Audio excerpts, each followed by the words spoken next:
પહેલો કોરિન્થીયોના પત્રના 15મો અધ્યાય અને 18મી કલમ.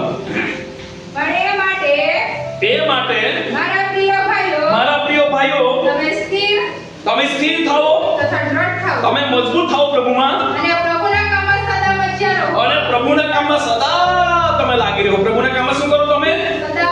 સદા મધ્યા કરો. ભલે કોઈ પ્રભુના માટે કામ કરે કે નહીં કરે, પણ હું પ્રભુના માટે કામ કરા. બાઇબલ બતા મારા ભાઈઓ તમે વિશ્વાસમાં મજબૂત થાઓ, વિશ્વાસમાં તમે દ્રઢ થાઓ, અને પ્રભુના કામમાં શું કરો? સદા લાગી રહો. સદા પ્રભુના કામમાં લાગી રહો. પ્રભુના સેવામાં પણ સારવાનું નહીં, પ્રભુના કામમાં પણ પાછળ નહીં પડવાનું. બાઇબલ બતાવે છે તમારું કામ પ્રભુમાં નિર્ભીક નથી, એનો મતલબ કે પ્રભુમાં તમારું કામ રોકાવું નથી. પ્રભુના કામમાં તમે શું કરો? સદા લાગી રહો. Hallelujah, hallelujah.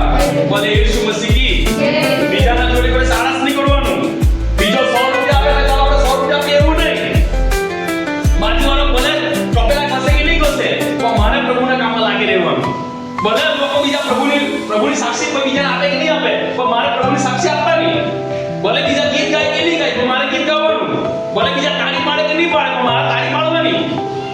ભલે કોઈ બી ચર્ચનું કામ હોય, નાનું મોટું હોય, પ્રભુના કામ આપણે શું કરવાનું? સદા લાગી રહેવાનું.